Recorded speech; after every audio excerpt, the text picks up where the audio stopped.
तो दोस्तों कैसे हैं आप लोग। तो दोस्तों भारत और वर्सेज इंडिया, इसकी जंग जो भारतीय राजनीति में चल रही है वह बहुत ही आगे स्तर पर जा चुकी है और रोज नए नए नेता इसमें जुड़ते जाते हैं। ऐसे एक नया नाम है अरविंद केजरीवाल जी का, जो भी हाल ही में इन्होंने एक रैली को संबोधित करते हुए उन्होंने इसके बारे में अपनी टिप्पणियाँ की और वो काफ़ी आक्रोशित और बहुत गुस्से में नज़र आ रहे थे। उन्होंने कहा कि साहब, सरकार के विरुद्ध देश की 28 पार्टियां एकजुट हो गई है बीजेपी को हराने के लिए, और उनका यही उद्देश्य है कि वह बीजेपी को हराए। और उन लोगों ने जो अपना नाम रखा है, मतलब 28 पार्टियां जो एक साथ हुई है, उन्होंने जो नाम रखा है उस पार्टी का, उसका नाम है INDIA। अगर आप एक साथ इनको पढ़ोगे तो निकलेगा इंडिया। तो केजरीवाल साहब ने कहा कि साहब, जैसे ही हमने हमारी पार्टी का नाम इंडिया रखा, बीजेपी वाले उससे डर गए, सरकार इससे डर गई और अब ये देश का ही नाम चेंज करना चाहती है। जी हाँ, इंडिया का नाम बदल के भारत करना चाहती है।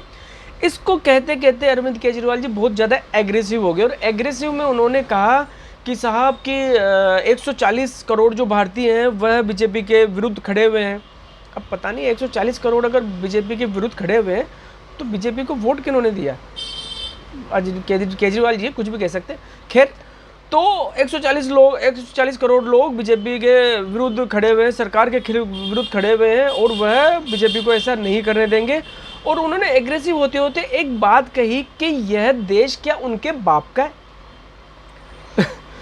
अब मुझे एक बात समझ में नहीं आती कि ये देश किसी के बाप का है, उसके बाप का है।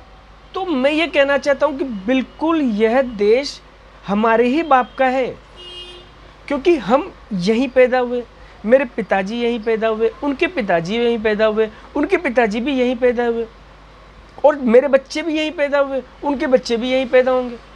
तो जो इस देश की मिट्टी में पैदा होगा, जो इस देश में पैदा होगा, वो तो उसके बाप का होगा ही होगा ना।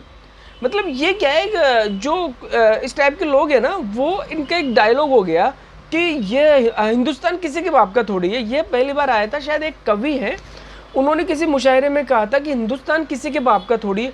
अरे बिल्कुल, हिंदुस्तान तो हमारे बाप का और किसी के बाप का है, पड़ोस के बाप का थोड़ी है, पाकिस्तानियों का थोड़ी है हिंदुस्तान है, चाइना के बाप का हिंदुस्तान है, जापान के बाप का हिंदुस्तान है, श्रीलंका के बाप का हिंदुस्तान है या अमेरिका के बाप का हिंदुस्तान है। अरे हमारे बाप का ही तो है, क्योंकि हमारे बाप ने यहाँ पैदा हुए तो हमारे बाप का हुआ।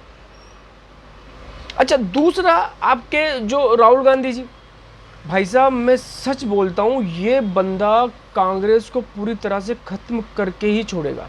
कांग्रेस में बहुत अच्छे अच्छे नेता हैं, ऐसा नहीं है कि कांग्रेस के नेता बिल्कुल ही ख़राब हैं या उन लोगों में दिमाग नहीं है। कांग्रेस ने इतने सालों तक देश पे राज किया है तो उनमें बहुत अच्छे अच्छे नेता हैं। मगर क्या होता है कि मुझे इस बात से एक याद आई, हमारे एक पुलिस वाले आए थे मेरी दुकान पर, तो उन्होंने मुझे कहा कि नहीं, मैंने उनको कहा कि यार आजकल भाई साहब जो इंचार्ज साहब हैं वो रोज़ गश्त लगाते हैं। तो उन्होंने बोला कि यार जी हम तो कुछ है नहीं, वो मारवाड़ी है। तो उन्होंने बोला कि यार मैं क्या करें कि मैं ना, तो देखो जैसा राजा वैसा प्रजा, मतलब उनका कहना था कि जैसे राजा वैसे प्रजा। तो यही बात क्या बोलते हैं कांग्रेस के ऊपर भी होती है कि जब उनके पास अच्छे नेता थे, सशक्त नेता थे, जैसे राजीव गांधी जी भी अच्छे नेता थे, इंदिरा गांधी जी शानदार नेता, मतलब कमाल नेता थी। भले ही इतिहास उनके बारे में कुछ भी टिप्पणी करे, लोग उनको कैसे भी एनालाइज करें, मगर इंदिरा गांधी बहुत ही ताकतवर नेता थी, इसको कोई भी डिनाई नहीं कर सकता, ठीक है। और कांग्रेस के लाल बहादुर शास्त्री जी भी कांग्रेस के नेता थे और नेहरू जी भी थे, इंदिरा गांधी जी भी थी, तो वो उनके नेता थे। मगर अब दिक्कत क्या हो गई, उनके जब वो नेता अच्छे थे तब उनके जो नीचे वाले नेता थे वो भी अच्छे थे, सशक्त थे। अब राहुल गांधी जी जो मानते हैं, मतलब गांधी फैमिली में हुए, तो अब कांग्रेस तो उन्हीं के आगे पीछे घूमती है, सोनिया गांधी या राहुल गांधी, इनके आगे तो उनको कुछ दिखता ही नहीं है। तो अब जैसे नेता होंगे वैसे उनके छोटे वाले नेता होंगे जो इसके नीचे नेता है। तो अब राहुल गांधी जी तो कांग्रेस को डुबा के रहेंगे। वो कैसे, मैं आपको बताता हूँ। मतलब ये आए दिन ऐसे बयान देते रहते हैं, या तो बिल्कुल बच्चों वाले बयान देते हैं या ऐसे बयान देते हैं जिससे किसी की भावनाएं आहत हो।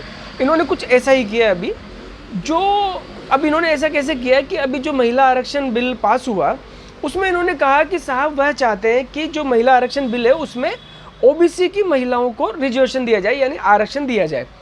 और उन्होंने कहा कि साहब ओबीसी के जो सांसद हैं वह संसद भवन में बिल्कुल शक्ति विहीन होते हैं। अब उन्होंने जो एग्जाम्पल दिया ना, मतलब आप मानसिकता देखो, बंदा क्या एग्जाम्पल दे रहा है, उसके दिमाग में क्या चल रहा होगा उसने कहा कि जैसे मंदिर में मूर्तियां होती है बिना ताकत की, शक्ति विहीन, बिना शक्ति की, वैसे ही संसद के अंदर ओबीसी सांसद होते हैं। मतलब यार, आप किसी धर्म के बारे में कुछ बोल रहे हो तो आप इतने बड़े हो गए, बच्चे थोड़ी हो, कोई 15-16 साल का बच्चा हो तो बोल दे तो समझ में आता है। आप 55 साल के हो गए हो, अब तो बुढ़ापा चालू हो चुका। मतलब अभी भी समझ में नहीं आई कि किसी भी धर्म के बारे में कुछ नहीं बोलना चाहिए, किसी भी धर्म के बारे में, किसी भी भगवान के बारे में, किसी के भी भगवान के बारे में ईश निंदा कभी नहीं करनी चाहिए, इन चीज़ों से दूर रहना चाहिए। मगर इन्होंने कहा कि साहब जो मूर्तियां हैं वो ताकतवीन है। मतलब इनके कहने का मतलब है कि जो लाखों करोड़ों लोग हैं जो श्रद्धा से मंदिर जाते हैं, वहाँ पर जो मूर्तियां विराजमान हैं उनके सामने अपना सर झुकाते हैं, वो पागल है। वो इस चीज़ के लिए राहुल गांधी को माफ़ी मांगनी चाहिए जनता से, सनातन धर्म के मानने वालों से माफ़ी मांगनी चाहिए, इसको बिल्कुल टॉलरेट नहीं करना चाहिए। और अगर ये माफ़ी नहीं मांगते हैं तो जो हमारे धर्म के ठेकेदार हैं, बड़े बड़े जो धार्मिक गुरु हैं, उन लोगों को राहुल गांधी के ऊपर कार्रवाई करनी ही चाहिए। यह बिल्कुल सही है, किसी को भी किसी के भी धर्म के बारे में कुछ भी कहने का हक नहीं है, भले वह कोई भी हो। तो दोस्तों, आपको मेरा वीडियो कैसा लगा? अगर अच्छा लगे तो कमेंट्स करना, और अगर कुछ गलती भी हो गई हो तो भी कमेंट्स करके आप मुझे बता सकते हैं। जय हिंद, जय भारत।